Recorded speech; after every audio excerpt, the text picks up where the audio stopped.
இப்பொழுதும் கூட ஆண்டவருடைய வார்த்தைகளை கேட்பதற்கு முன்னால் கர்த்தர் கொடுத்த வார்த்தைகளை நீங்கள் இன்னும் அதிகமாய் கேட்கணுன்னா நீங்கள் யூடியூப் சேனலில் ஜாய்ஸ் ஜே ஜான்கிற அந்த யூடியூப் சேனலில் இன்னும் அதிகமாய் ஆண்டவருடைய வார்த்தைகளை கேட்கலாம், கேட்டு சப்ஸ்கிரைப் பண்ணலாம், மற்றவர்களுக்கும் ஷேர் பண்ணலாம். கத்தனல்லவர் ஆமென் அல்லேலூயா. ஜாய்ஸ் ஜே ஜான்கிற யூடியூப் சேனல் கத்தனல்லவர். வாட்ஸ்அப்பில் இந்த மெசேஜை நீங்கள் கேட்கணுன்னா எஸ்எம்எஸில் உங்கள் நம்பரை அந்த ஸ்க்ரீனில் பார்க்குற நம்பரில் அனுப்பலாம். கத்தனல்லவர் ஆமென் அல்லேலூயா. நீங்கள் கேட்டு ஆண்டவருடைய வார்த்தைகள், கர்த்தருடைய சுத்த வார்த்தைகளை கேட்டு பயன்பெறலாம்.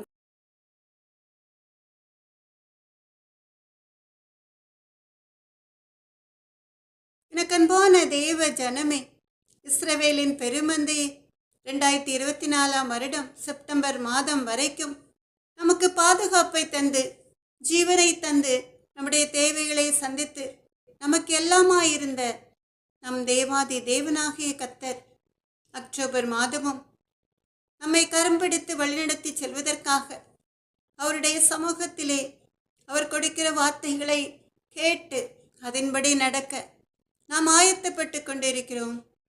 எனக்கு அன்பான தேவ ஜனமே, இஸ்ரவேலின் பெருமந்தே, அக்டோபர் மாத வாக்குத்தத்த வசனம் கர்த்தருடைய அன்பு பிள்ளைகளுக்கு இந்த உலகத்தை ஜெயிப்பதற்கு நாம் என்ன செய்ய வேண்டும்? நம்மை சுற்றி சூழ நிற்கிற பாவங்களை விட்டு விலகி பரிசுத்த பாதையில் நடக்க நாம் என்ன செய்ய வேண்டும்? கர்த்தருக்கு பிரியமான பாதையில் முன்னேறி செல்ல நாம் என்ன செய்ய வேண்டும் என்று நம் தேவாதி தேவனாகிய கர்த்தர் நமக்கு கற்றுக் கொடுக்கிறார். எனக்கு அன்பான தேவ ஜனமே, இஸ்ரவேலின் பெருமந்தே, 2024 வருடம் அக்டோபர் மாதம் வாக்குத்தத்த வசனத்தை கேட்க இருக்கிற கர்த்தருடைய அன்பு பிள்ளைகள் கர்த்தருடைய அன்பு மகளோடே சேர்ந்து ஒரு பாடலை பாடி முடித்த பிறகு ஒரு சின்ன ஜெபத்தை ஏறெடுத்து செய்தி வேலைக்கு நாம் கடந்து செல்லலாமா? கர்த்தர் நல்லவர். இங்கே இருக்கிற இடங்களிலேயே கண்களை மூடி கர்த்தருடைய பிரசன்னம், அவருடைய கிருபை, அவருடைய வல்லமையை உணர்ந்தவர்களாய் கர்த்தருடைய அன்பு மகளோடே சேர்ந்து ஒரு அருமையான பாடலை பாடலாமா? இஸ்ரவேலே கர்த்தரை நம்பு, கர்த்தரை நம்பு, அவரும் துணையும் கேடகமானவர். புழுதியிலிருந்து தூக்கி விடுவார், குப்பையிலிருந்து உயர்த்திடுவார். பிரபுக்களோடும் ராஜாக்களோடும் உட்கார செய்பவர் உனக்கு உண்டு. புழுதியிலிருந்து தூக்கி விடுவார், குப்பையிலிருந்து உயர்த்திடுவார். பிரபுக்களோடும் ராஜாக்களோடும் உட்கார செய்பவர் உனக்கு உண்டு. இஸ்ரவேலே, கர்த்தருடைய கட்டளைகளுக்கு கீழ்ப்படிந்து நடக்கும் பொழுது கர்த்தர் இந்த ஆசீர்வாதங்களை எல்லாம் உங்களுக்கு தருவார். ஆமென். இஸ்ரவேலே கர்த்தரை நம்பு, கர்த்தரை நம்பு, அவரும் துணையும் கேடகமானவர். அவர் உன்னை விட்டு விலகுவதில்லை, அவர் உன்னை என்றும் கைவிடுவதில்லை. உள்ளங்கையில் வரைந்தவர் உன்னை என்றும் மறப்பதும் இல்லை. நம்ம எல்லாரும் சேர்ந்து பாடலாமா? கர்த்தர் நல்லவர். அவர் உன்னை விட்டு விலகுவதில்லை, அவர் உன்னை என்றும் கைவிடுவதில்லை. உள்ளங்கையில் வரைந்தவர் உன்னை என்றும் மறப்பதும் இல்லை. இஸ்ரவேலே கர்த்தரை நம்பு, கர்த்தரை நம்பு, அவரும் துணையும் கேடகமானவர். அன்பான தேவ ஜனமே, இஸ்ரவேலின் பெருமந்தையே, முழங்கால் படியிட முடிந்தவர்கள் முழங்கால் படியிட்டு கர்த்தருடைய நாமத்தை மகிமைப்படுத்தி கர்த்தரை கண்ணோக்கி பார்த்து சின்ன ஜெபத்தை நாம் ஏறெடுக்கலாமா?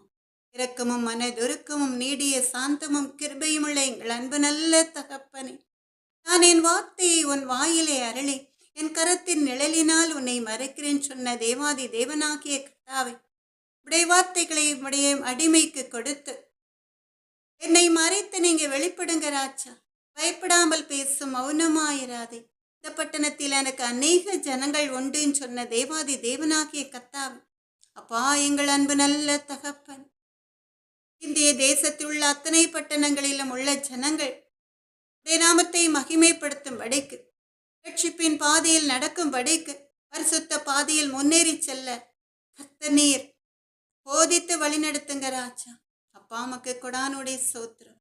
இயேசுவே எங்கள் அன்பு நல்ல தகப்பன், ஆராய்ந்து முடியாத பெரிய காரியங்களையும் எண்ணி முடியாத அதிசயங்களையும் எங்கள் வாழ்க்கையில் செய்கிற எங்கள் அன்பு நல்ல தகப்பன், உம்முடைய கட்டளைகளுக்கு கீழ்ப்படிந்து உம்முடைய வார்த்தைகளை கேட்டு அதன்படி நடக்கிற ஜனக்கூட்டம் பெருகட்டும் ராஜா.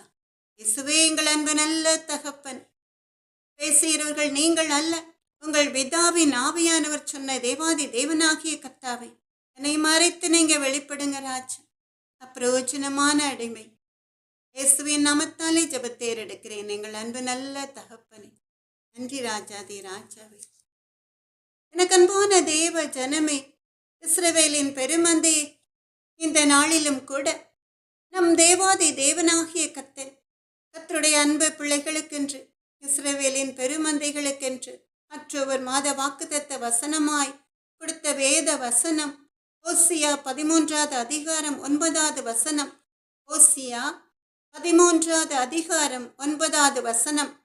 இஸ்ரவேலே, நீ உனக்கு கேடுண்டாக்கி கொண்டாய், ஆனாலும் என்னிடத்தில் உனக்கு சகாயம் உண்டு. ஓசியா 13வது அதிகாரம் 9வது வசனம்.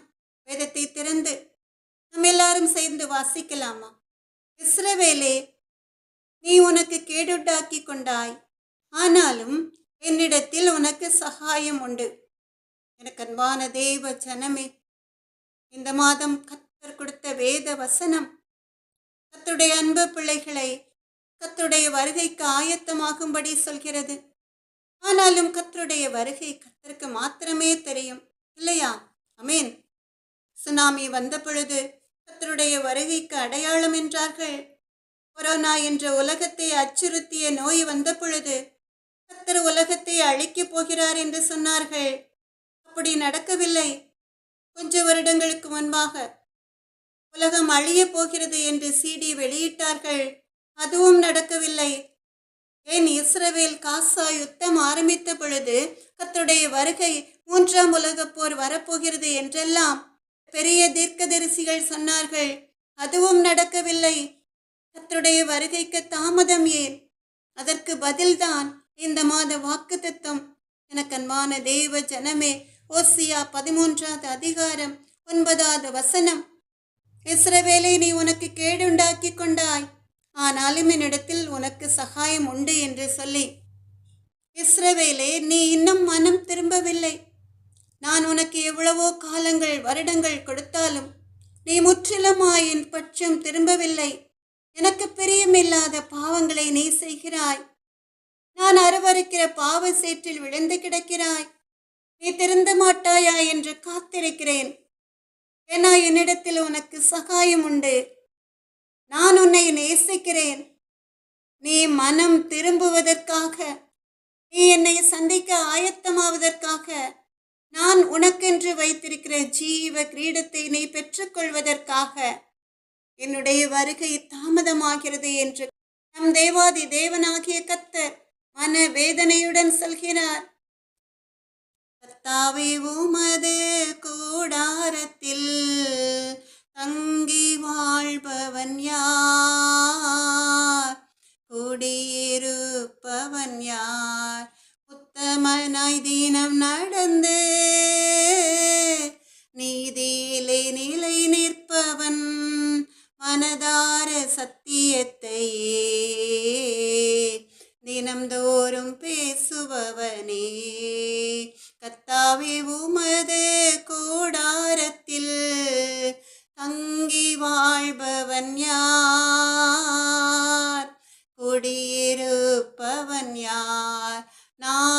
பின்னால் புறம் கூறாமல், தோழனுக்கு தீங்கு செய்யாமல், நிந்தையான பேச்சுக்களை பேசாமல் இருப்பவனே. கர்த்தாவே, உமது கூடாரத்தில் தங்கி வாழ்பவன் யார்? குடியிருப்பவன் யார்? கர்த்தருக்கு பயந்தவரை காலமெல்லாம் கனம் செய்பவன், ஆணையிட்டு நஷ்டம் வந்தாலும் தவறாமல் இருப்பவனே. கர்த்தாவே, உமது கூடாரத்தில் தங்கி வாழ்பவன் யார்? குடியிருப்பவன் யார்? கைகளில் தூய்மையுள்ளவன், இதய நேர்மையுள்ளவன், ரட்சிப்பின் தேவனையே எந்நாளும் தேடுபவனே. கர்த்தாவே, உமது கூடாரத்தில் தங்கி வாழ்பவன் யார்? குடியிருப்பவன் யார்? எனக்கன்பான தேவ ஜனமே, என்னடா மறுபடியும் அக்டோபர் மாத வாக்குத்தத்த வசனம் ஆசீர்வாதமான வாக்குத்தத்தமாய் சொல்லாமல் எச்சரிப்பின் சத்தமாய் இருக்கிறது என்று நீங்கள் நினைக்கலாம், கோவப்படலாம். ஆனாலும் என் எஜமான் சொல்வதையே இந்த அப்பிரோஜனமான அடிமை, இந்த வேலைக்காரி சொல்லுவேன். 10 பேர் கேட்டாலும் 100 பேர் கேட்டாலும் கர்த்தருடைய மகள் கர்த்தர் கொடுக்கிற சத்திய வார்த்தைகளையே பேசுவேன். எங்களுக்கு எல்லாமாய் இருந்து எங்களுக்கு ஜீவனை தந்து போஷித்து பாதுகாப்பவர் அவர்தான். எனக்கு அன்பான தெய்வ ஜனமே, இஸ்ரவேலின் பெருமந்தை, இந்த வசனத்தின் மூலமாய் கர்த்தர் உங்களுக்கு ஒரு பெரிய ஆசீர்வாதத்தை தருகிறார். அது என்ன என்று நாம் பார்க்க போகிறோம். என்னிடத்தில் உனக்கு சகாயம் உண்டு. யாரிடத்தில்? வானத்தையும் பூமியையும் உண்டாக்கின கர்த்தரிடத்தில் சகாயம் உண்டு. இதுதான் உங்களுக்கு, இஸ்ரவேலின் பெரும் மந்தைகளுக்கு கர்த்தர் கொடுக்கிற ஆசீர்வாதம். ஏன்னா நீதிமொழிகள் 10வது அதிகாரம் 22வது வசனத்தின்படி கர்த்தரின் ஆசீர்வாதமே ஐஸ்வர்யத்தை தரும், அதனுடைய அவர் வேதனையை கூட்டார். எனக்கன்பான தெய்வ ஜனமே, இஸ்ரவேலின் பெரும் மந்தையே, இக்கட்டு நேரங்களில் இவ்வுலக மனிதர்களிடமிருந்து எளியவர்களுக்கு சகாயம் கிடைக்காது. அதனால் ஆபத்து காலத்தில் கூப்பிடும் போது அருகில் வந்து கரம் பிடிப்பாரே. கண்ணீரின் பாதையில் நடந்திடும் போது தோளில் சுமந்து தாங்கிடுவார். யாக்கோபின் தேவனின் உயர்ந்த அடைக்கலமே, பலனும் அவரே, துணையும் அவரே, பாதுகாக்கும் பரமன் அவரே. பலனும் அவரே, துணையும் அவரே, பாதுகாக்கும் பரமன் அவரே. அநாதி தேவன் என் அடைக்கலம் அவர், நித்திய பூயங்கள் என் ஆதாரம். கொந்தளிக்கும் மலை புரண்டு வந்தாலும், கோர புயல் என் மேல் வீசினாலும், காற்றையும் கடலையும் அமர்த்திய இயேசு கரத்தின் நிழலில் மூடிடுவார். யாக்கோபின் தேவனின் உயர்ந்த அடைக்கலமே, பலனும் அவரே, துணையும் அவரே, பாதுகாக்கும் பரமன் அவரே. பலனும் அவரே, துணையும் அவரே, பாதுகாக்கும் பரமன் அவரே. அநாதி தேவன் என் அடைக்கலம் அவர், நித்திய பூயங்கள் என் ஆதாரம். சோதனை சோர்வுகள் சூழ்ந்து கொண்டாலும், வேதனை பாரங்கள் நெருங்கி வந்தாலும், உலகை ஜெயித்த இயேசுவை பார்ப்பேன். சோர்வுகள் பாரங்கள் பறந்திடுமே. யாக்கோபின் தேவனின் உயர்ந்த அடைக்கலமே, பலனும் அவரே, துணையும் அவரே, பாதுகாக்கும் பரமன் அவரே. பலனும் அவரே, துணையும் அவரே, பாதுகாக்கும் பரமன் அவரே. அநாதி தேவன் என் அடைக்கலம், அவர் நித்திய பூயங்கள் என் ஆதாரம். எனக்கன்பான தேவ ஜனமே, நீங்கள் கூப்பிடுகிற நேரங்களில் எல்லாம் ஓடி வந்து உதவி செய்கிற நல்ல தகப்பன் அவர். இந்த தகப்பன் உங்களுக்கு தரும் ஆசீர்வாதம் என்ன? நித்திய ஜீவன், பரலோக ராஜ்யத்திலே மகிமையான வாழ்க்கை. இந்த ஆசீர்வாதம் தான் கர்த்தருடைய அன்பு பிள்ளைகளுக்கு கர்த்தர் கொடுக்கிற ஐஸ்வர்யம்.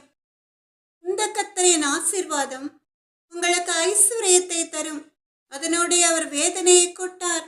இந்த உலகத்து ஐஸ்வர்யங்கள் அழிந்து போகும் ஒரு நாள். ஆனால் வேதனை இல்லாத ஒரு ஆசீர்வாதமான ஐஸ்வர்யமான வாழ்க்கை பரலோக ராஜ்யத்தில் மட்டுமே உண்டு. அந்த ஆசீர்வாதத்தோட அவர் வேதனையை கூட்டவே மாட்டார். அந்த வேதனை என்ன? நரக ஆக்கினை. அந்த நரக ஆக்கினைகளில் இருந்து நம்மை விடுவித்து பரலோக ராஜ்யத்தின் ஆசீர்வாதத்தை, அந்த இன்பத்தை கர்த்தர் உங்களுக்கு தரப்போகிறார். ஆமென், அல்லேலூயா. எனக்கன்பான தேவ ஜனமே, இஸ்ரவேலின் பெருமந்தையே, இந்த ஆசீர்வாதத்தை சுதந்திரத்துக் கொள்ள நாம் என்ன செய்ய வேண்டும்? கர்த்தரிடத்தில் சகாயம் பெற வேண்டும். கர்த்தருடைய உதவி இல்லாம இந்த உலகத்திலே எதையும் சாதிக்கவே முடியாது. எனக்கு அன்பான தேவ ஜனமே, முதல்ல கர்த்தருடைய சகாயத்தை பெற வேண்டும். அதனால் தான் உபாகமம் 33வது அதிகாரம் 29வது வசனத்திலே நம்ம எல்லாரும் வேதத்தை திறந்து வாசிக்கலாமா? உபாகமம் 33வது அதிகாரம் கடைசி வசனம்.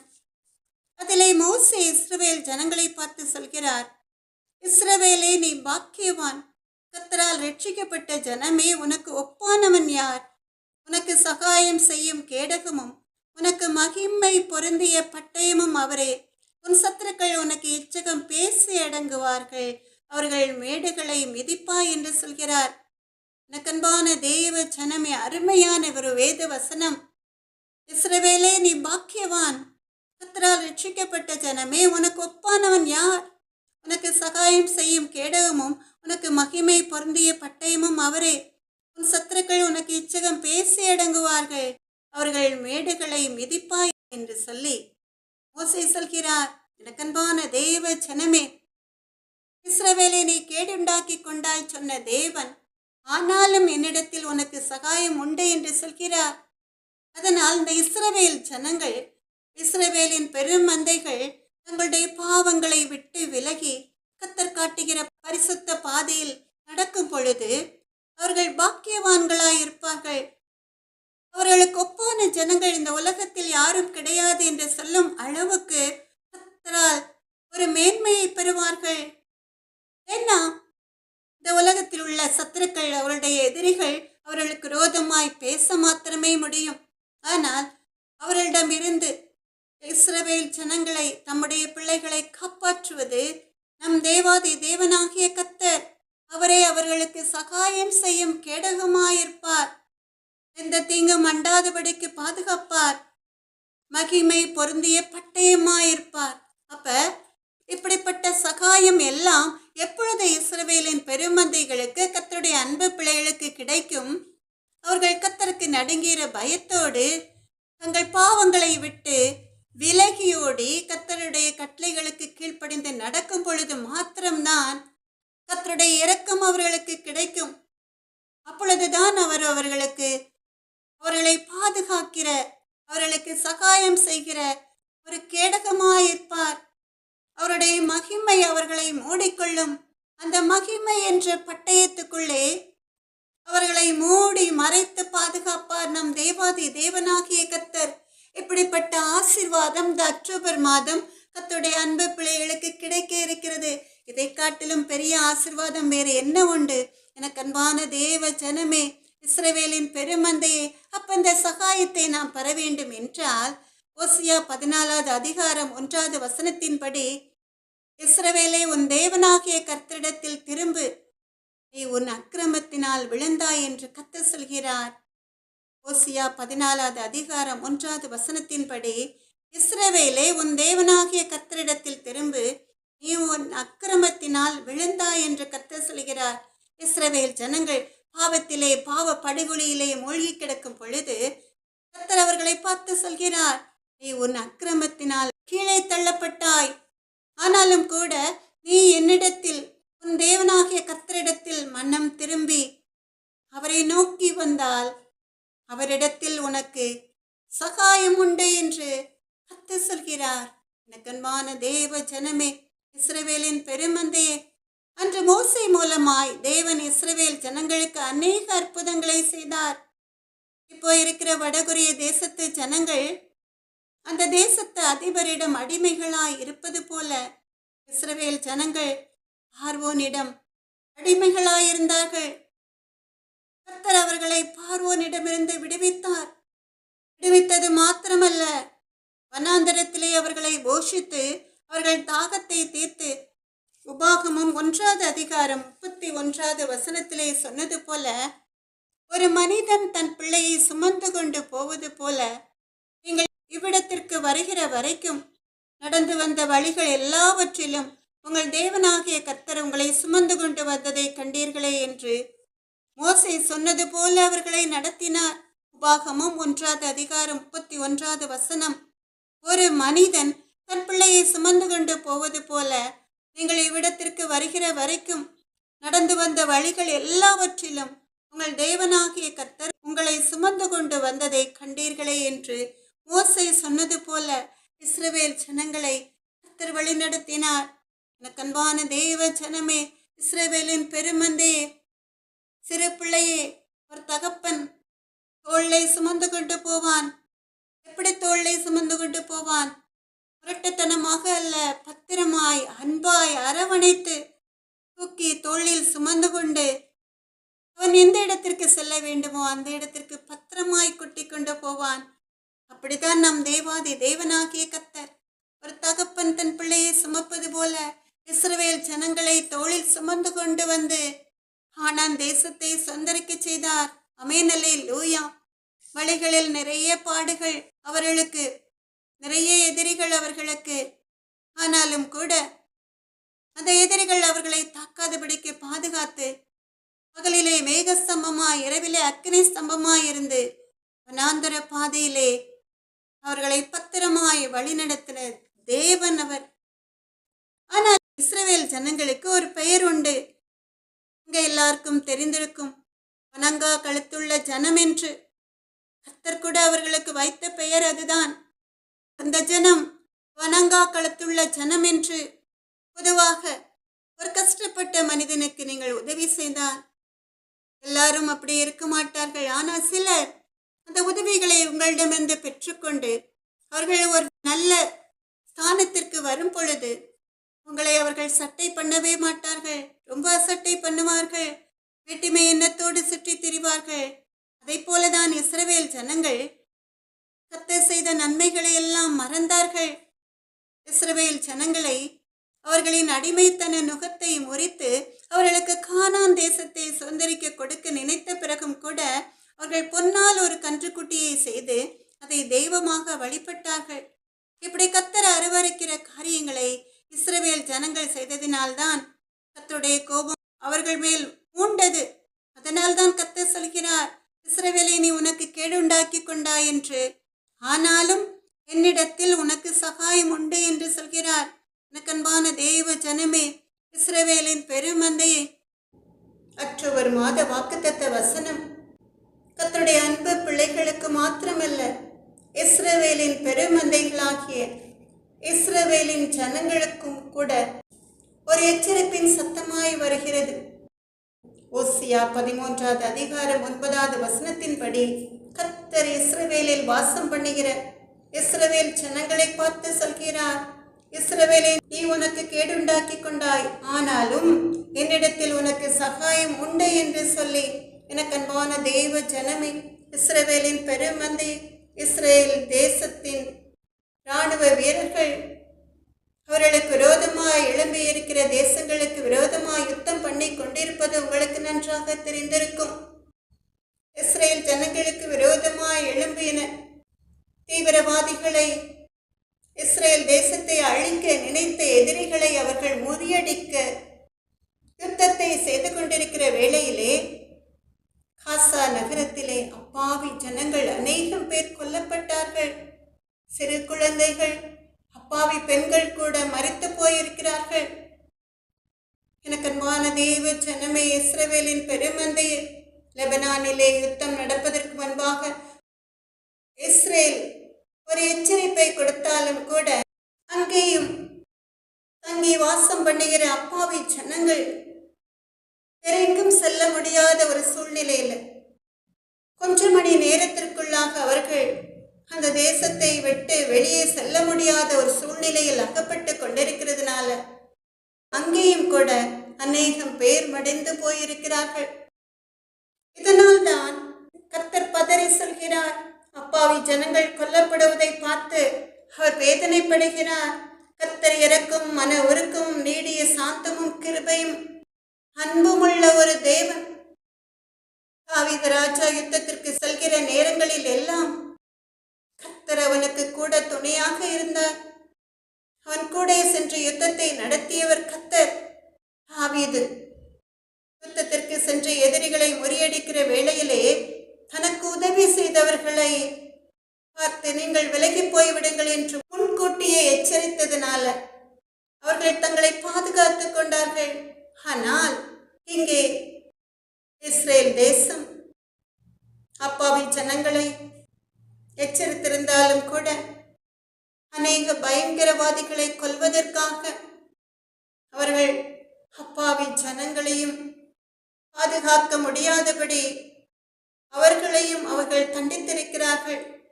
அதனால் தான் நம் ஆண்டவராக இயேசு கிறிஸ்து சொல்கிறார், இஸ்ரவேலை நீ உனக்கு கேடுண்டாக்கி கொண்டாய் என்று. இஸ்ரேல் ஜனங்கள் கர்த்தருக்கு பிரியமான ஜனங்கள்.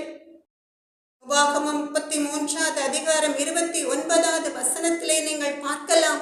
உபாகமம் 33வது அதிகாரம் 29வது வசனத்திலே மோசே இஸ்ரவேல் ஜனங்களை பார்த்து சொல்கிறார். கர்த்தர் அவர் மூலமாய் சொல்கிறார், இஸ்ரவேலை நீ பாக்கியவான், கர்த்தரால் ரட்சிக்கப்பட்ட ஜனமே, உனக்கு ஒப்பானவன் யார்? உனக்கு சகாயம் செய்யும் கேடகமும் உனக்கு மகிமை பொருந்திய பட்டயமும் அவரே. உன் சத்துருக்கள் உனக்கு எச்சகம் பேசி அடங்குவார்கள், அவர்கள் மேடுகளை மிதிப்பாய் என்று சொல்கிறார். எனக்கு அன்பான தேவ ஜனமே, இஸ்ரவேலின் பெருமந்தையே, மோசே மூலமாய் கர்த்தர் இஸ்ரவேல் ஜனங்களை பார்த்து சொல்கிறார், இஸ்ரவேலே நீ பாக்கியவான், கர்த்தரால் ரட்சிக்கப்பட்ட ஜனமே, உனக்கு ஒப்பானவன் யார்? உனக்கு சகாயம் செய்யும் கேடகமும் உனக்கு மகிமை பொருந்திய பட்டயமும் அவரே. உன் சத்துருக்கள் உனக்கு இச்சகம் பேசி அடங்குவார்கள், அவர்கள் மேடுகளை மிதிப்பாய் என்று சொல்கிறார். எனக்கு அன்பான தெய்வ ஜனமே, இஸ்ரவேலின் பெருமந்தையே, சகலத்தையும் உண்டாக்கின சர்வ வல்லமையுள்ள தேவன் இஸ்ரவேல் ஜனங்களை பார்த்து, உனக்கு ஒப்பானவன் யார்? உனக்கு கேடகமாய் மகிமை பொருந்திய பட்டயமாய் நான் இருக்கிறேன், உன் சத்துருக்களை நீ மிதிப்பாய் என்று சொல்லி அவர் வாக்கு கொடுத்ததுனால இந்த இஸ்ரவேல் ஜனங்கள் பெருமையோடு அகங்காரத்தோடு சில நேரங்களில் அப்பாவி ஜனங்களை கொன்று குவிக்கும் பொழுது ஞானம் இல்லாமல் நடந்திருக்கலாம். அதனால் கர்த்தருடைய கோபம் அவர்கள் மேல் உண்டதினால கர்த்தர் ஒரு எச்சரிப்பின் சத்தமாய் இஸ்ரேல் தேசத்தில் வாசம் பண்ணுகிறவர்கள் கர்த்தருக்கு பிரியமான பாதையில் மனம் திரும்பி நடப்பதற்காக இந்த அக்டோபர் மாதம் 2024வது வருடம் அக்டோபர் மாதம் கர்த்தர் இஸ்ரவேல் ஜனங்களை பார்த்து சொல்கிறார், இஸ்ரவேலை நீ உனக்கு கேடுண்டாக்கி கொண்டாய் என்று சொல்லி காசா நகரத்திலே பயங்கரவாதிகளை ஒழித்ததினால லெபனானிலும் கூட இஸ்ரேலுக்கு பிரியமில்லாத தீவிரவாதிகளை இஸ்ரேல் தீர்த்து கட்டினதுனால அவர்களுக்கு தங்களைப் போல வல்லமை உள்ளவர்கள் யார் உண்டு என்ற பெருமை வந்திருக்கலாம். அதனால் இப்ப இஸ்ரேல் ஆரம்பிக்கிற இந்த யுத்தம் ஒரு பெரிய உலக யுத்தத்திற்கு கொண்டு போய் விட்டுவிடும். ஒரு தேசத்தை அவர்கள் ஜெயித்திருக்கலாம், அது தொடர்ந்து ஒவ்வொரு தேசமாய் அந்த யுத்தம் பரவி மகா பெரிய உலக யுத்தத்திற்கு வழிவகுத்துவிடும். அதனால் தான் நம் தேவாதி தேவனாகிய கர்த்தர் சொல்கிறார், இஸ்ரவேலை நீ உனக்கு கேடுண்டாக்கி கொண்டாய் என்று. ஆனாலும் என்னிடத்தில் உனக்கு சகாயம் உண்டு என்று சொல்லி நம் தேவாதி தேவனாகிய கர்த்தர் அவர்களுக்கு வாக்கு கொடுக்கிறார். என்னிடத்தில் உனக்கு சகாயம் உண்டு என்று சொன்னால், எத்தனை பேர் உனக்கு விரோதமாய் எழுப்பினாலும், நீ எனக்கு பிரியம் இல்லாத காரியத்தை செய்திருந்தாலும் கூட நான் உன்னை மன்னிப்பதற்கு தயை பெருத்திருக்கிறேன் என்று சொல்லி நம் தேவாதி தேவனாகிய கர்த்தர் இஸ்ரவேல் ஜனங்களுக்கு ஆணையிட்டு சொல்கிறார். எனக்கு அன்பான தேவ ஜனமே, எப்பொழுதுமே இந்த உலகத்தில் உள்ள மற்ற ஜனங்களை காட்டிலும் இஸ்ரேல் ஜனங்களுக்கு கர்த்தருடைய பாதுகாப்பும் கர்த்தருடைய சகாயமும் உண்டு. ஆனாலும் கூட இஸ்ரேல் தேசத்திலே இதனால் அவர்கள் பெரிய இழப்புகளை சந்திக்க நேரிடலாம். எனக்கு அன்பான தேவ ஜனமே, இஸ்ரவேலின் பெருமந்தையே, இந்த மாத வாக்குத்தத்த வசனத்தை இஸ்ரவேலின் பெருமந்தைகள் ஒரு எச்சரிப்பின் சத்தமாய் எடுத்துக்கொண்டு கர்த்தரிடம் மன்னிப்பு கேட்டு கர்த்தருக்கு பிரியமான பாதையில் நடந்தார். நிச்சயமாய் கர்த்தர் அவர்களுக்கு சகாயராயிருப்பார். ஆமென், அல்லேலூயா. எனக்கு அன்பான தேவ ஜனமே, இஸ்ரவேலின் பெருமந்தையே, நீங்களும் கூட ஒவ்வொரு நாளும் இஸ்ரேல் தேசத்திற்காக, இஸ்ரேல் தேசத்துக்கு விரோதமாய் எழும்பி இருக்கிற தேசங்களுக்காக ஜெபிப்பீர்களா? தாழ்மை உள்ளவர்களுக்கு கிருபை அளிக்கிற தேவன் எப்பொழுதும் போல இஸ்ரவேலின் பெருமந்தைகள் தங்களை தாழ்த்தி கர்த்தரிடமிருந்து கிருபையை பெற்றுக்கொண்டு சமாதானத்தின் தேவன் தாமே சீக்கிரமாய் சாத்தானை தன் கால்களின் கீழே நசுக்கி போடுவார் என்ற வேத வசனத்தின்படி ஒரு சமாதானத்தை இஸ்ரேல் தேசத்தில் மாத்திரமல்ல, உலகத்தில் உள்ள எல்லா தேசங்களிலும் கட்டளையிட ஒன்று கூடி நீங்கள் ஜெபிப்பீர்களா? அப்படி ஜெபித்தால் நிச்சயம் கர்த்தர் நம்முடைய ஜெபத்திற்கு ஆம் என்றும் ஆமென் என்றும் பதில் தருவார். ஆமென், அல்லேலூயா. எனக்கு அன்பான தேவ ஜனமே, இஸ்ரவேலின் பெருமந்தையை, கோர்ட்ல நிறைய கொலைகள் செய்த ஒரு பொல்லாத கொலை குற்றவாளியை போலீசார் அரெஸ்ட் பண்ணி சிறைச்சாலையில் அடைக்கிறார்கள். அவனை கோர்ட்டுக்கு அந்த வழக்குக்காக கூட்டிக் கொண்டு போகிறார்கள். அப்பொழுது அந்த ஜட்ஜ் அவன் செய்த பாவங்களுக்காக, அவன் செய்த கொலை குற்றங்கள் அதிகமாயிருந்ததினால அவனுக்கு மரண தண்டனை தீர்ப்பை வழங்குகிறார். மரண தண்டனை. அப்பொழுது அந்த தீர்ப்பை கேட்டவுடன் அந்த கைதி, அந்த கொலை குற்றவாளி, அநேக கொலைகளை செய்தவன் பரிதாபமாக ஜட்ஜை பார்க்கிறான், போலீஸ்காரர்களை பார்க்கிறான். நான் தப்பு செய்து விட்டேன், ஆனாலும் கூட மரண தண்டனை என்றவுடன் எனக்கு பயமாக இருக்கிறது என்று அவர்களை பரிதாபமாக பார்க்கிறான். எதற்காக அப்படி பார்க்கிறான்? அந்த ஜட்ஜிடமிருந்து அவனுக்கு ஒரு சகாயம் கிடைக்குமா என்று சொல்லி, இந்த மரண தண்டனையில் இருந்து அவனுக்கு விடுதலை கிடைக்குமா என்று சொல்லி ஜட்ஜை பரிதாபமாய் பார்க்கிறான். அப்படி பார்த்தவுடன் அந்த ஜட்ஜ் அவனுக்கு விடுதலை கொடுத்து விடுவாரா? இல்லை, எனக்கு அன்பான தேவ ஜனமே, அவனை வெளியே விட்டால் மறுபடியும் இதே குற்றங்களை செய்வான் என்று சொல்லி அவர் கொடுத்த தீர்ப்புக்கு கையெழுத்து போட்டு அதை உறுதிப்படுத்துகிறார். அவனை மறுபடியும் சிறைச்சாலையில் அடைத்து விடுகிறார்கள். அவனுக்கு அவரிடம் சகாயம் கிடைக்கவில்லை. அவன் எவ்வளவு பெரிய குற்றவாளி, அதனால் அவனுக்குரிய தண்டனையை ஜட்ஜ் அவனுக்கு கொடுக்கிறார். அவனுக்கு மனிதர்களிடமிருந்து தயவு கிடைக்கவில்லை. ஆனால் நம் தேவாதி தேவனாகிய கர்த்தர் இஸ்ரவேலின் பெருமந்தைகள் பெரிய பாவம் செய்திருந்தாலும் கூட மன்னிக்கிறதற்கு தயை பெருத்திருக்கிறார். யோவான் 8வது அதிகாரத்திலே வேத பாரகரும் பரிசேயரும் விபச்சாரத்திலே மற்றவர்களை பாவ வாழ்க்கையில் நடத்தி கொண்டிருந்த ஒரு ஸ்திரீயை கையும் களவுமாக பிடித்து ஏசப்பாவிடம் கொண்டு வருகிறார்கள். இப்படிப்பட்டவர்களை கல்லெறிந்து கொல்ல வேண்டும் என்று மோசே நமக்கு கட்டளையிட்டிருக்கிறாரே என்று சொல்கிறார்கள். அவர்கள் ஏசப்பா என்ன சொல்கிறார் என்று அறிவதற்காக ஓயாமல் அவரை கேட்டுக்கொண்டிருக்கிறார்கள். அப்பொழுது இயேசு என்ன சொல்கிறார்? யோவான் 8வது அதிகாரம் 7வது வசனத்திலே, யோவான் 8:7, உங்களில் பாவம் இல்லாதவன் இவள் மேல் முதலாவது கல்லெறிய கடவன் என்று சொல்லி அவர் மறுபடியும் குனிந்து தரையிலே எழுதினார் என்று சொல்லி நாம் பார்க்கிறோம். என்ன சொல்கிறார் இயேசு? உங்களில் பாவம் இல்லாதவன் இவள் மேல் முதலாவது கல்லெறிய கடவன் என்று சொல்கிறார். எனக்கு அன்பான தேவ ஜனமே, மோசே சொன்னபடி விபச்சார ஸ்திரீயை கல்லெறிந்து கொல்ல வேண்டும் என்றால் இங்கே கூடியிருக்கிற ஜனக்கூட்டத்திலே ஒரு பாவமும் செய்யாத மனிதன் அவள் மேல் முதலாவது கல்லெறிய கடவன் என்று சொல்கிறார். அதை கேட்டவுடன் சிறுவர் முதல் பெரியவர்கள் வரை உள்ள அத்தனை பேரும் அவர்கள் மனசாட்சியிலே தாங்கள் குற்றமுள்ளவர்கள் என்று அறிந்து கொண்டு, தாங்கள் பாவம் செய்கிறவர்கள் என்று அறிந்து ஒவ்வொருவராய் போய்விட்டார்கள். இயேசு மாத்திரம் தனித்திருக்கிறார். அந்த ஸ்திரீயும் பயந்து போய் அங்கே நிற்கிறாள். இயேசு என்ன செய்கிறார்? நிமிர்ந்து அவளை பார்த்து, அதே யோவான் 8வது அதிகாரம் 11வது வசனத்திலே இயேசு அவளை நோக்கி, யோவான் 8:11, இயேசு அவளை நோக்கி, நானும் உன்னை ஆக்கினைக்குள்ளாக தீர்க்கிறதில்லை, நீ போய் இனி பாவம் செய்யாதே என்றார். யோவான் 8:11.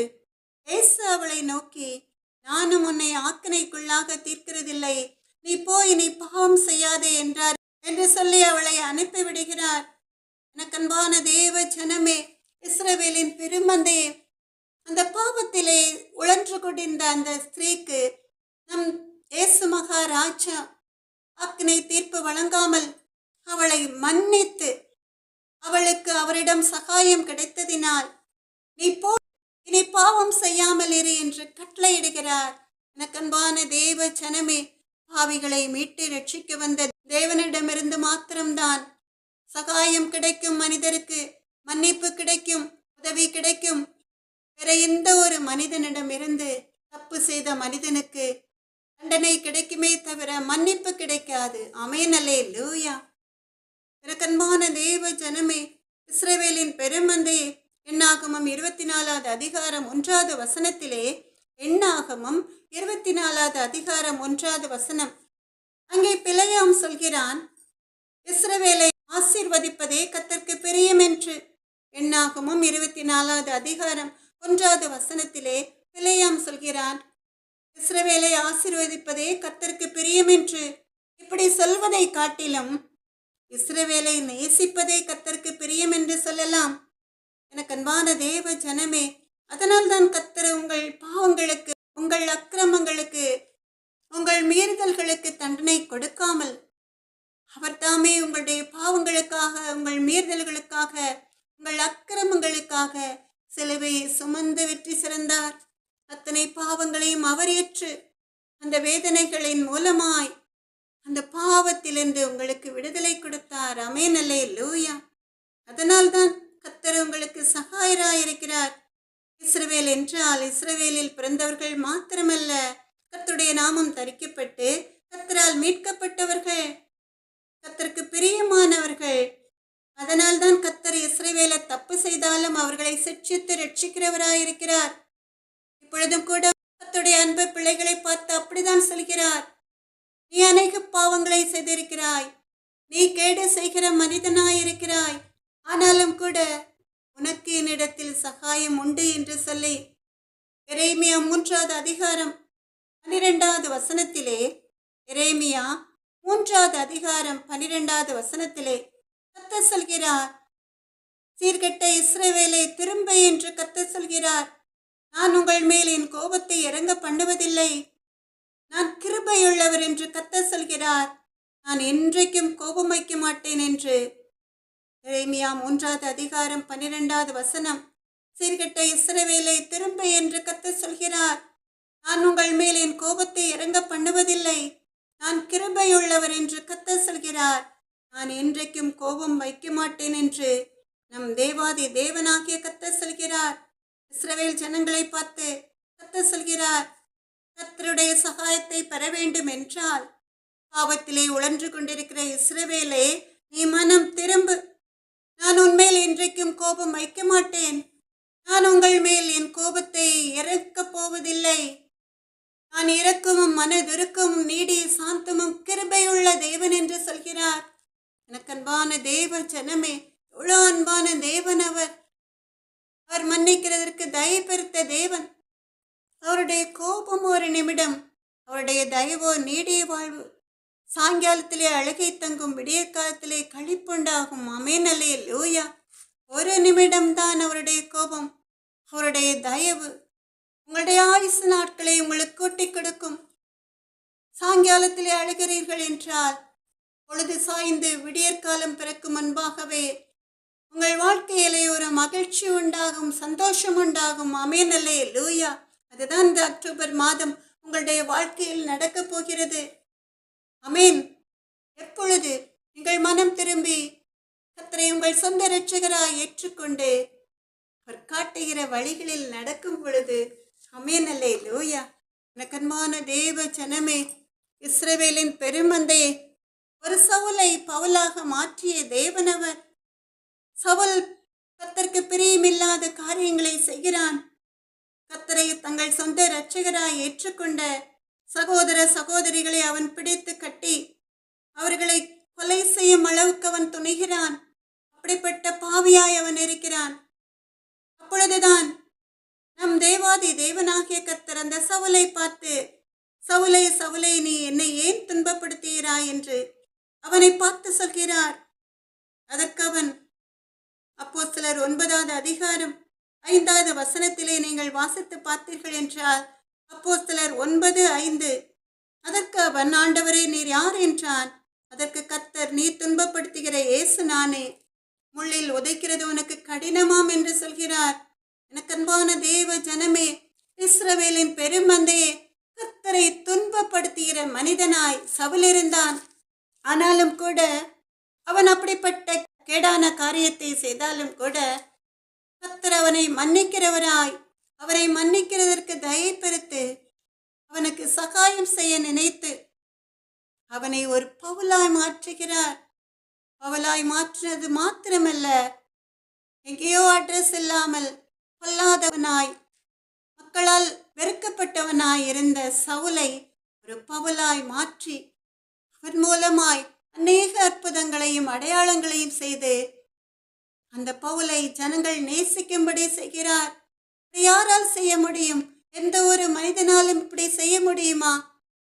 தங்களை துன்பப்படுத்தியவர்களை நேசித்து அவர்களை நல்வழிப்படுத்தி அவர்களை வேதத்திலே பெயர் பொறிக்கும் அளவுக்கு ஒரு நல்ல அப்போஸ்தலனாய் மாற்றுவது கர்த்தருக்கு மாத்திரமே பிடித்தமான ஒரு காரியம்.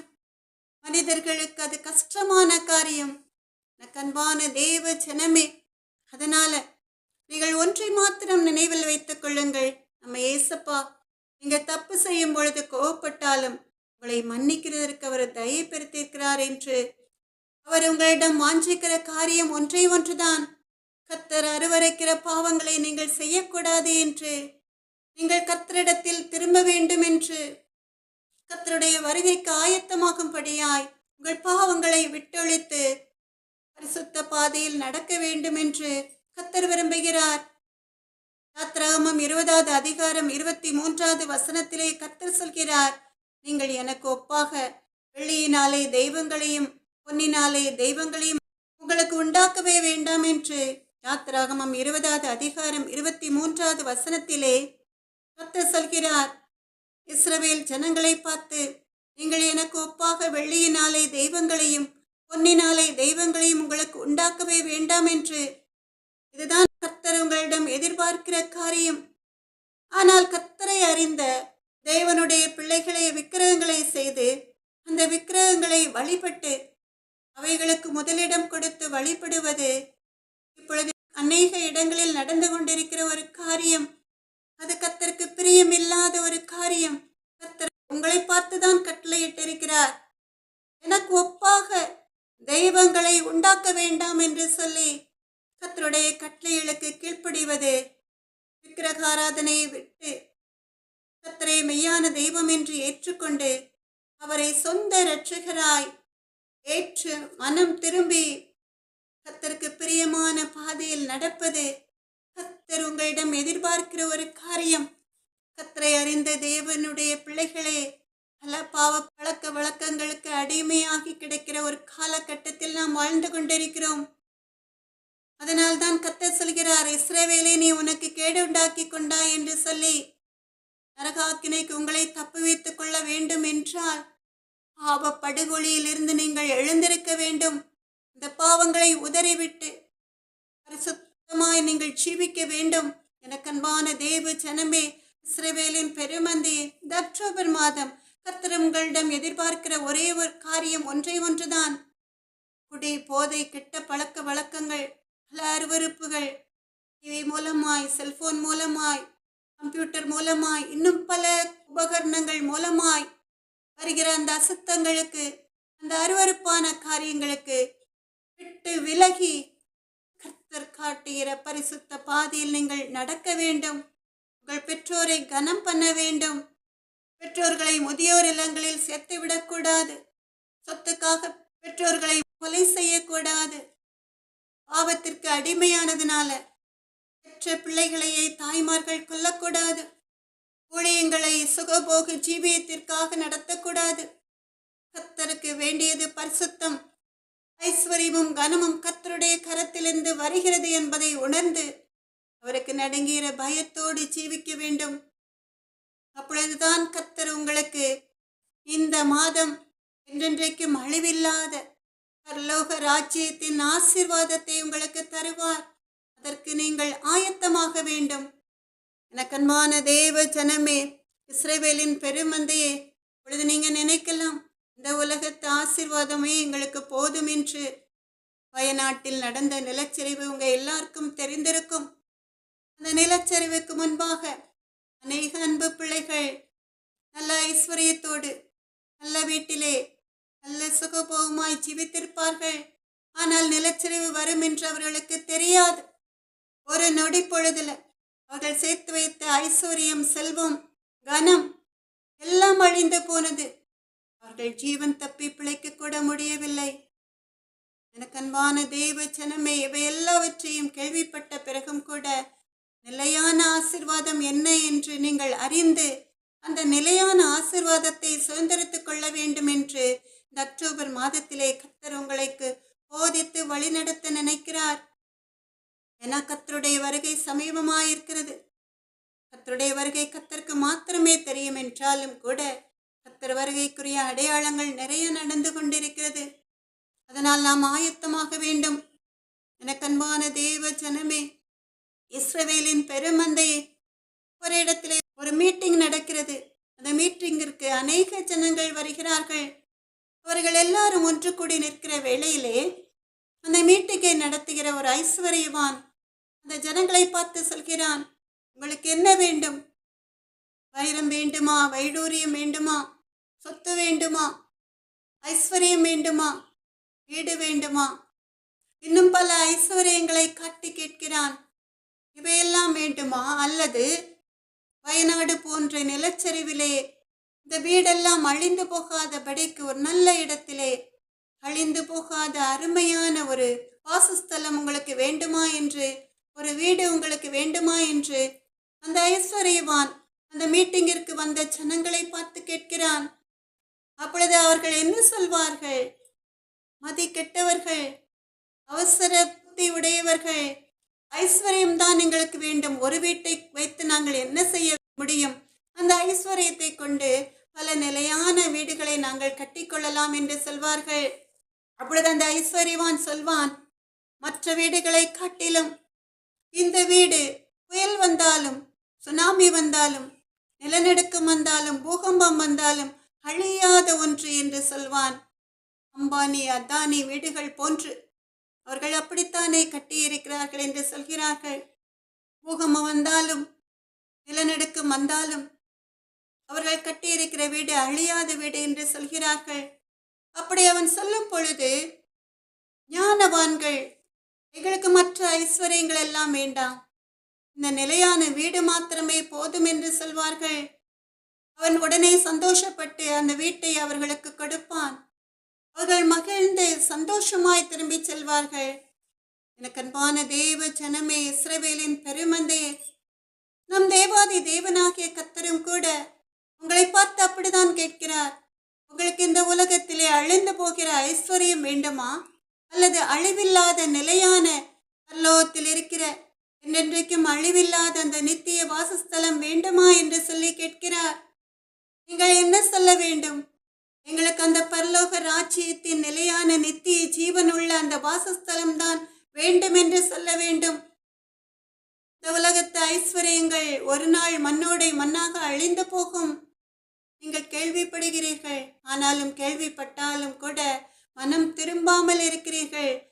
எனக்கன்பான தேவ ஜனமே, உங்களுடைய ஒரே இலக்கு பரலோக ராஜ்யத்திலே கர்த்தர் உங்களை பார்த்து கேட்கிற அந்த நிலையான வாசஸ்தலம் வேண்டுமா என்ற கேள்விக்கு எங்களுக்கு வேறு ஒன்றும் வேண்டாம். இந்த உலகத்து ஆசீர்வாதங்கள் நீங்க கொடுத்தா நாங்க அனுபவிப்போம்.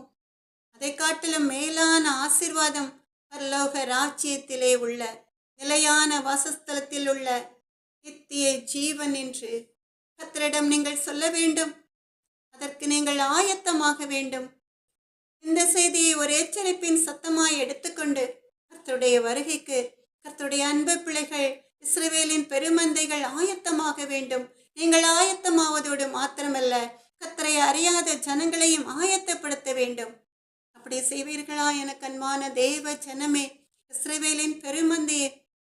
இதுதான் 2024 வருடம் அக்டோபர் மாதம் கர்த்தர் உங்களுக்கு கொடுக்கிற வாக்கு தத்தம். ஆமென், அல்லேலூயா. அதனால் நீங்கள் பயப்பட வேண்டாம், கலங்க வேண்டாம், திகைக்க வேண்டாம்.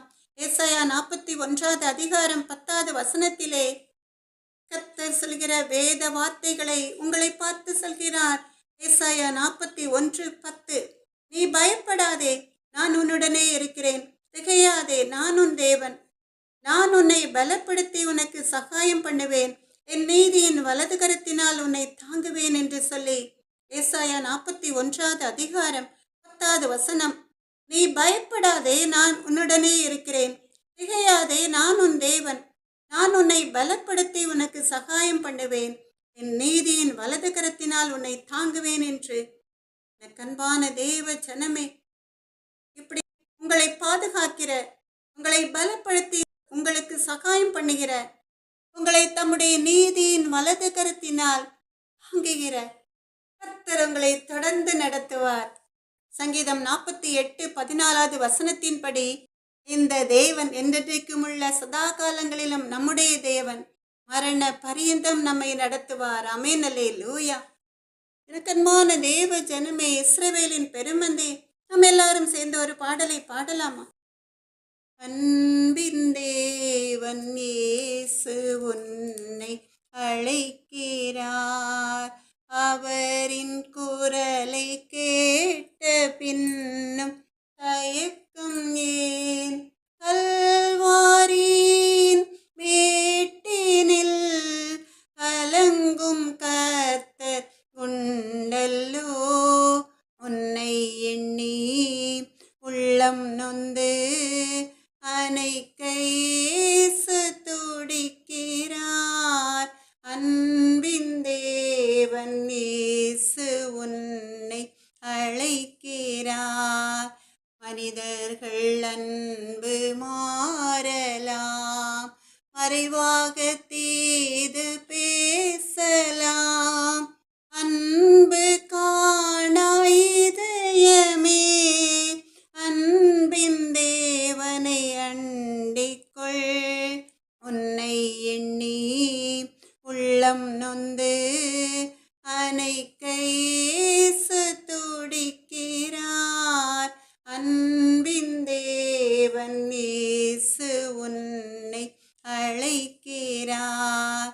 வியாதிகள் தொல்லைகள் தோல்வியோ, வாழ்க்கையின் என்ன ஏக்கமோ, கண்ணீர் தான் உந்தன் படுக்கையோ, கலங்காதே மன்னன் இயேசு பார். கல்வாரியின் மேட்டினில் கலங்கும் கர்த்தர் உண்டல்லோ. உன்னை எண்ணி உள்ளம் நொந்து அணைக்க இயேசு துடிக்கிறார். அன்பின் தேவன் இயேசு உன்னை அழைக்கிறார். வேலை வசதிகள் இல்லையோ, வாழ்க்கையில் வறுமை தொல்லையோ, மனிதர் மத்தியில் வெட்கமோ, மறவாதே மன்னன் இயேசு பார். கல்வாரியின் மேட்டினில் கலங்கும் கர்த்தர்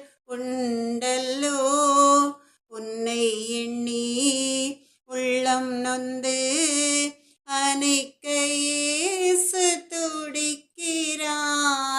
அன்பின் தேவன் இயேசு உன்னை அழைக்கிறார். மனிதர்கள் அன்பு மாறலாம், மறைவாக தீது பேசலாம். அன்பு காணா இதயமே அன்பின் தேவனை அண்டிக்கொள். உன்னை எண்ணி உள்ளம் நொந்து அணைக்க இயேசு துடிக்கிறார். அன்பின் தேவன் இயேசு உன்னை அழைக்கிறார். இருக்கும் மனதுருக்கும் நீடிய சாந்தமும் கிருபையுமுள்ள எங்கள் அன்பு நல்ல தகப்பன் இயேசப்பா, உடைய அன்பு பிள்ளைகளை பாவ படுகொலையிலிருந்து விட்டு ரட்சிங்க தேவாதி தேவனாகிய கர்த்தாவே. அப்பா மக்கு கொடானுடைய சோத்திரம் அப்பா. ராஜாதி ராஜாவே, இஸ்ரவேலின் பெருமந்தைகள் செய்கிற பாவங்கள் அதிகமாயிருந்தால் அவர்களுக்கு உம்மிடத்தில் சகாயம் உண்டு என்று சொன்ன தேவாதி தேவனாகிய கர்த்தாவே, ஒரு விசை மனம் இறங்குங்கப்பா. பாவத்திற்கு மறித்து நீதிக்கு பிழைத்திட கிருபையளித்திருங்க எங்கள் அன்பு நல்ல தகப்பன். அப்பா மக்கு கொடானுடைய சூத்திரம் இசுவே எங்கள் அன்பு நல்ல தகப்பன். 2024 வருடம் கர்த்தருடைய வருகைக்கு அன்பு பிள்ளைகள் இஸ்ரவேலின் பெருமந்தைகள் ஆயத்தமாகும்படியாய் நீர் ஒரு எச்சரிப்பின் சத்தத்தை கொடுத்துமது கிருபைக்காக நன்றி ஏசப்பா. அந்த எச்சரிப்பின் சத்தத்தை கேட்டு கர்த்தருக்கு நடுங்கிற பயத்தோடு உம்முடைய அன்பு பிள்ளைகள் ஜீவிக்க கிருபை எழுத்திருளுங்க எங்கள் அன்பு நல்ல தகப்பன். பாமுக்கு கொடானுடைய சோத்திரம். பாவத்திலே உழன்று கொண்டிருக்கிற நம்முடைய அன்பு பிள்ளைகள் அந்த பாவத்திலிருந்து வெளியே வர முடியாமல் தவிக்கின்ற வேளையிலே அவருடைய காதுகளில் உடைய சத்தம் கேட்கட்டும் ராஜா. இயேசு கிறிஸ்துவின் ரத்தம் சகல பாவங்களையும் நீக்கி நம்மை சுத்திகரிக்கும் என்று அவர்கள் உண்மையாய் உம்மை தங்களுடைய சொந்த இரட்சகராய் ஏற்றுக்கொண்டு கல்வாரி மேட்டிலே கொல்கதா மலையிலே கர்த்தர் அவருடைய விலையேறப்பட்ட திரு ரத்தத்தை சிந்தி பாவ படுகொலியிலிருந்து கர்த்தருடைய அன்பு பிள்ளைகளை மீட்டெடுத்தார் என்று சொல்லி அவர்கள் விசுவாசிக்கும்படி கர்த்தருடைய அனுக்கிரகம் அவர்கள் மேல் இருக்கட்டும் ராஜா. இயேசுவே எங்கள் அன்பு நல்ல தகப்பன். அப்பா மக்கு கொடானுடைய சோத்திரம். உலகம் முழுவதிலும் உள்ள தேசங்கள்ல இந்திய தேசத்தில் உள்ள உடைய அன்பு பிள்ளைகள் இஸ்ரவேலின் பெருமந்தைகள் விக்கிரக ஆராதனைக்கு விலகியோட கர்த்தருக்கு நடுங்கிற பயத்தோடு ஜீவிக்க கர்த்தருடைய வருகைக்கு ஆயத்தமாக கர்த்தர் நீர் தயவாய் மனம் இறங்கி அவர்களை போதித்து வழி நடத்துங்க தகப்பனே. நான் உனக்கு போதித்து நீ நடக்க வேண்டிய வழியை உனக்கு காட்டுவேன், உன்மேல் என் கண்ணை வைத்து உனக்கு ஆலோசனை சொல்லுவேன் சொன்ன தேவாதி தேவனாகிய கர்த்தர் உடைய அன்பு பிள்ளைகளுடைய இஸ்ரவேலின் பெருமந்தைகளுடைய கரங்களை பிடித்து பரிசுத்த பாதையில் நடத்துங்க தகப்பன். இயேசுவின் நாமத்தாலே ஜெபத்தை எடுக்கிறேன் எங்கள் அன்பு நல்ல தகப்பன். சகலவிதமான துதி கனம் மகிமை அனைத்தும் மக்கே உண்டாவதாக. நாத்துமாவே கர்த்தரை சோத்திரி, என் முழு உள்ளமே அவருடைய பரிசுத்த நாமத்தை சோத்திரி.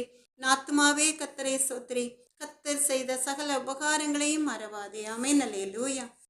எனக்கு அன்பான தேவ ஜனமே, இஸ்ரவேலின் பெருமந்தையே, நம்முடைய கர்த்தராகிய இயேசு கிறிஸ்துவனுடைய கிருபையும் தேவனுடைய அன்பும் பரிசுத்த ஆவியினுடைய ஐக்கியமும் உங்கள் அனைவரோடும் கூட இருப்பதாக. ஆமென். அல்லேலூயா. ஆமென். அல்லேலூயா.